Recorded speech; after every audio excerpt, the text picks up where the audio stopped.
take this badge from me.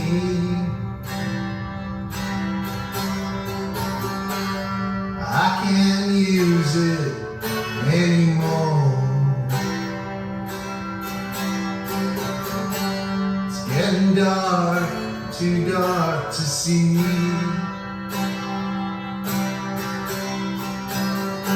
Feels like I'm knocking on heaven's door.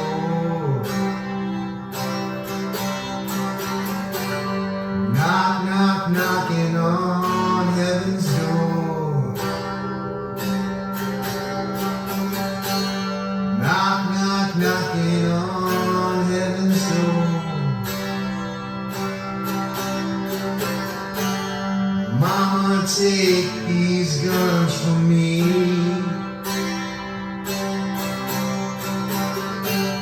I can't shoot them anymore. That cold black cloud is coming down.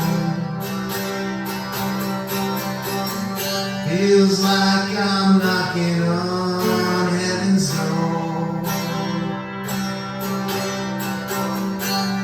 Knock, knock, knocking on heaven's door. Knock, knock, knocking on heaven's door.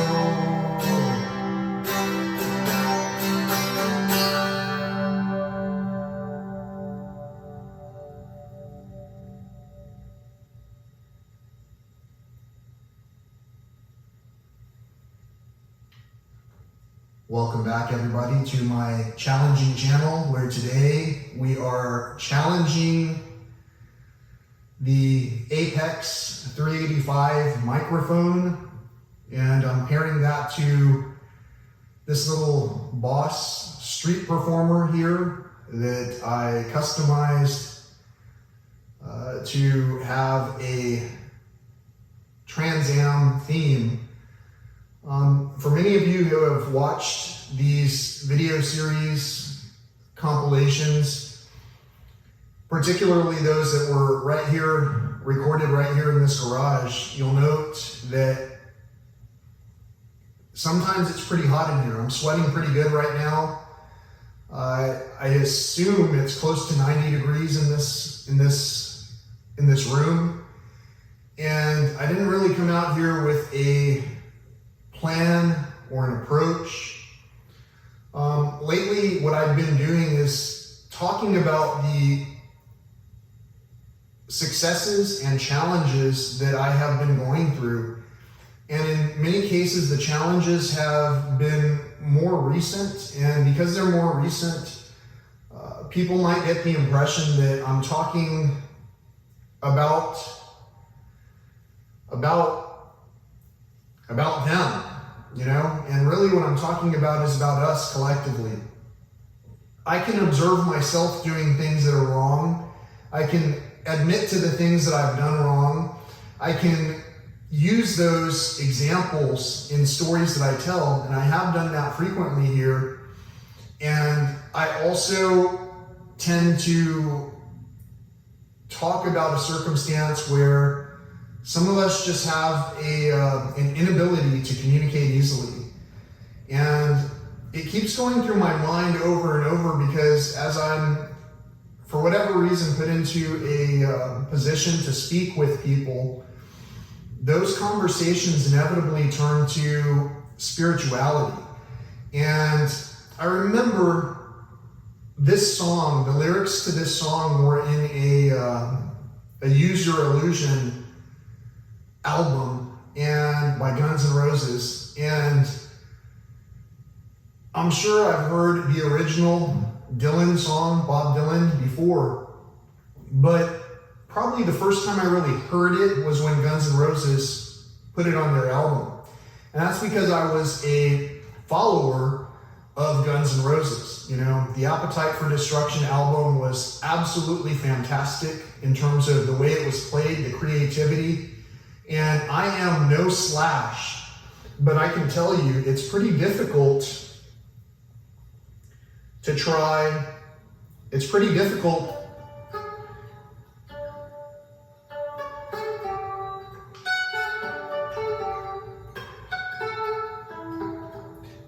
can tell, I seem like a toddler when it comes to my performance versus someone like Slash, who has mastered their craft. And in a lot of ways, that's how all of my performances have been from the get-go, whether or not I had a microphone. In fact, this performance itself was pretty amateurish, and yet maybe for the first time, if someone's viewing this channel for the first time with this video, you might have seen the performance and thought, wow, that's pretty neat, you know? Maybe that's what you thought.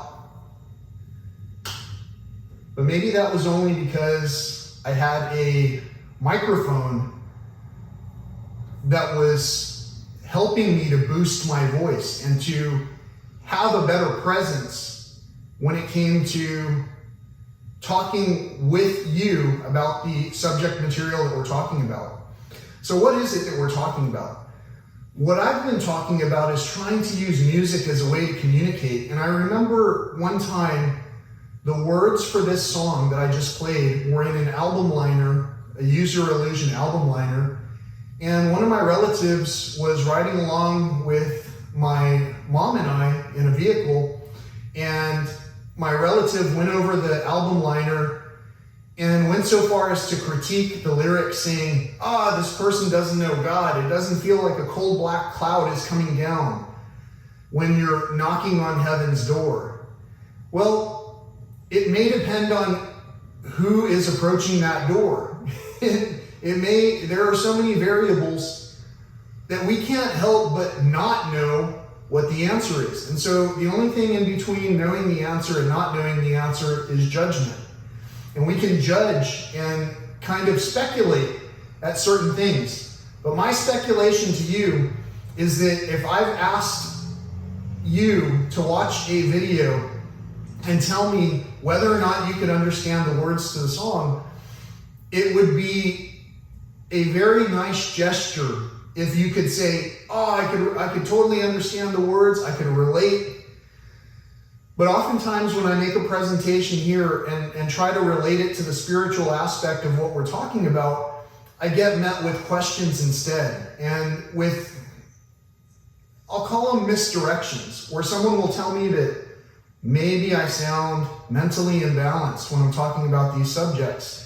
Maybe I sound hostile because I won't turn loose of the question that I asked to you. And if you're one of these people who finds yourselves unable to answer questions, and if someone's telling you that repeatedly, but with love, and saying, hey, we would be talking on the phone right now if it weren't for the inconsistencies in what we're telling each other. And if it weren't for those inconsistencies, we would probably be in each other's presence right now. And the same thing goes for the punchline of the story. When we inevitably make our first appointment with death, we will make our next appointment with judgment. And those things, whether we want to believe them or not, are something that we can feel. We can feel the weight of what it is that we're doing to help one another. And it's either being lifted or it's getting heavier and heavier. Physically, my body will fail. The same goes for everyone else, for the most part. Mentally, my mind may falter as long as I don't continue to keep it sharp by, let's say, learning new things. Learning to play an instrument and talk at the same time is a new thing, and it's very challenging. And it's something that's very challenging only until you learn to do it, and then it's kind of easy. So in the same manner, going for a run to try to do some self-maintenance is also something that can be challenging at first. Eating new foods that are more sustainable and more likely to not cause inflammation and to propel us into the new echelon of health that we deserve on this plane, those can be challenging things to do. And so when I talk about welcoming you to this challenging channel, I applaud you, first of all, for having tuned in to begin with, and for not just telling me right off the bat, well, I couldn't subscribe because the things you're saying are hostile. I couldn't subscribe because you recorded this in a garage. I couldn't subscribe because of whatever reason that you want to denounce viewing this. If you're not meeting someone with negativity and instead you're encouraging them, saying, hey, if you fine tune the singing, maybe I'll listen. Or if you fine tune which stories you pepper in and don't pepper in, maybe I'll listen. The aspect of giving feedback to one another is also known as tending to one another, nurturing one another. When we don't nurture one another, some of the things that are likely are that we sometimes talk about people without them being in our presence. If we're not nurturing one another, then sometimes we can be only denouncing one another. Observations and trying to bridge conversation are different from denouncing someone. You've heard people denounce one another when they say, I will never forgive them for this. I will always hate whatever. These are denouncing energies. These are negative energies. Those negative energies, I believe, transcend even the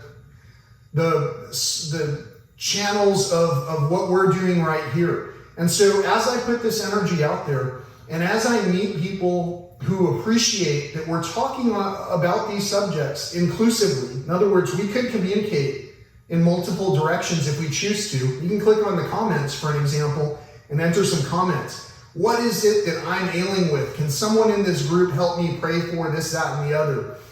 How can I better this, that, or the other? These are things that we can help one another with, but if we're not willing to nurture one another, we're going to go out of our way to keep that out of our garden. So what does it mean to us, the quote-unquote chosen ones, when we have that type of circumstance that we're presented with? Do we take out everything from our garden and pluck up all the wicked and eliminate all the people that we would talk with that participate in sin? Or are we all sinners?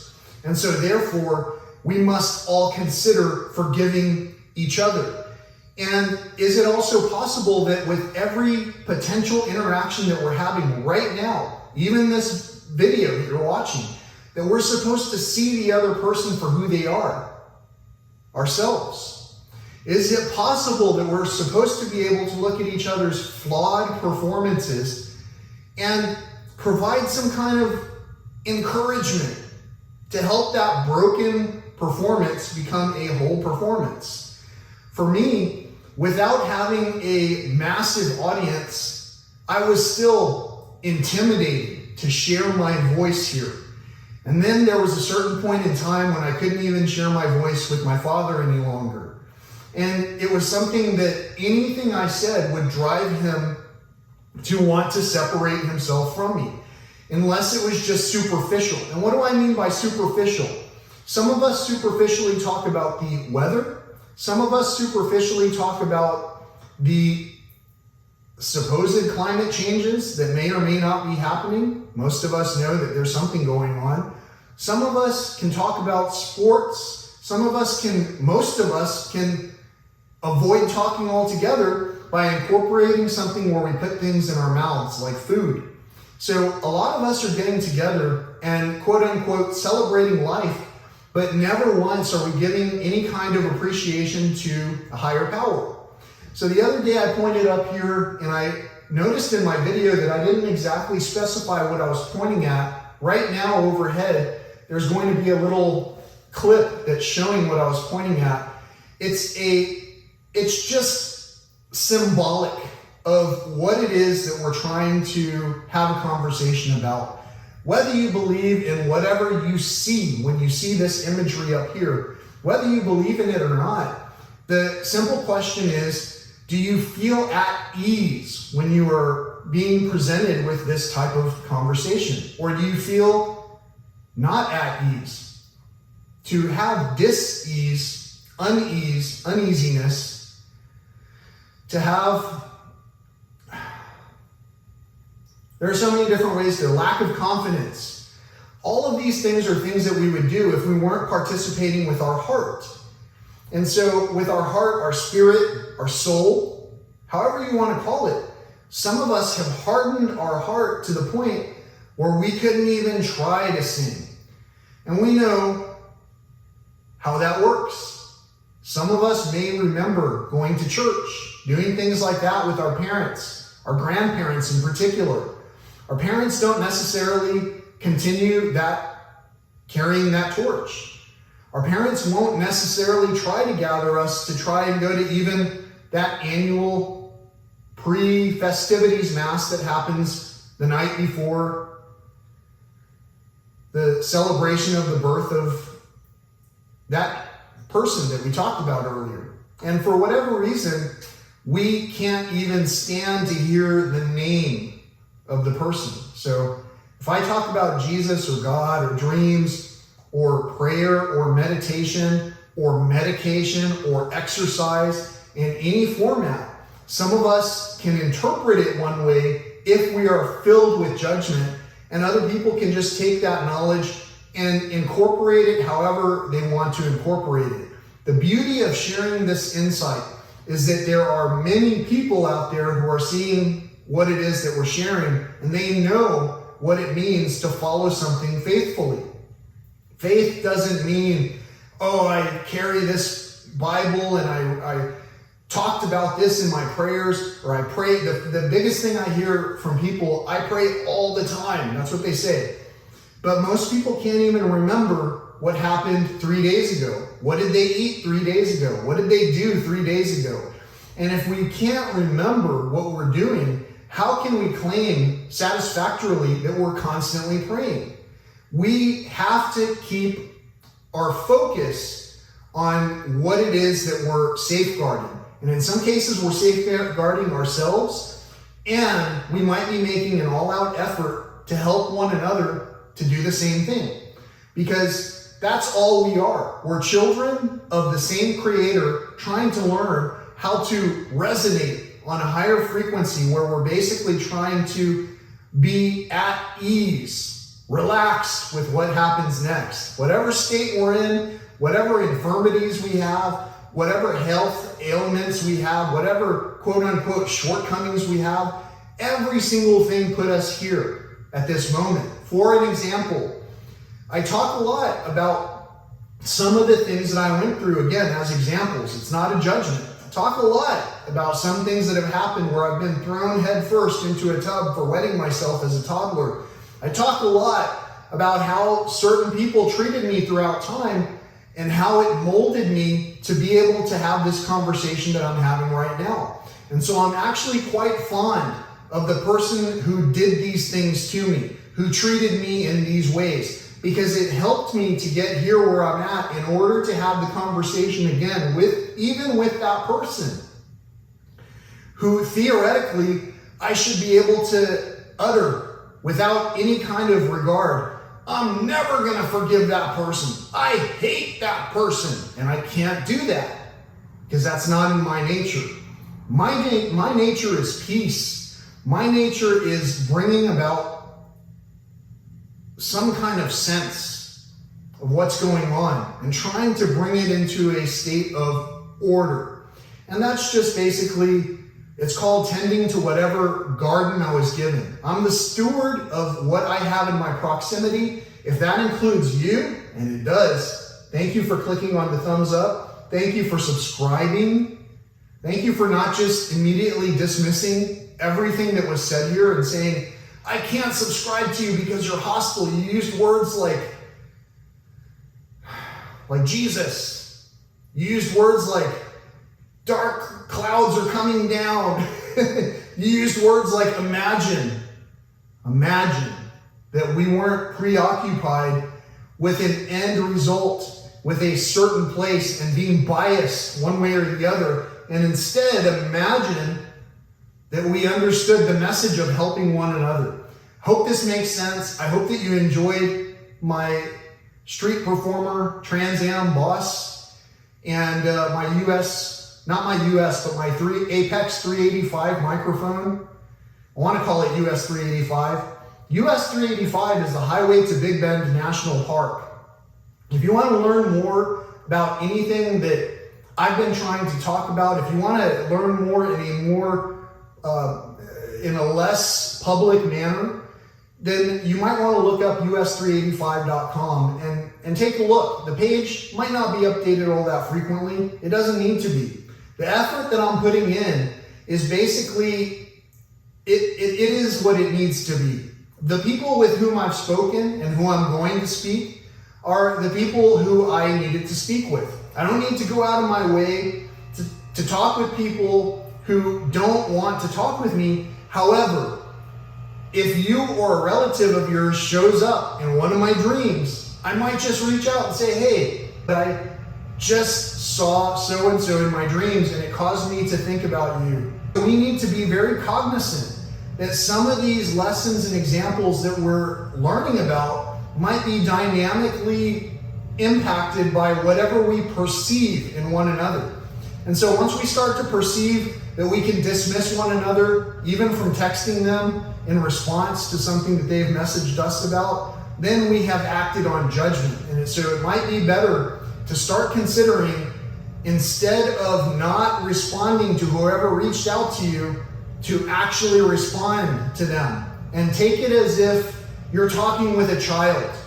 We need to forgive each other, for we know not what we do. We don't know who's been dropped on their head as a toddler, who doesn't have the same communication skills as someone else might, or who might have a different perspective when it comes to what dangers might exist around them. We don't know unless we're in that other person's shoes. And we cannot ever put ourselves in the other person's shoes if we don't have compassion.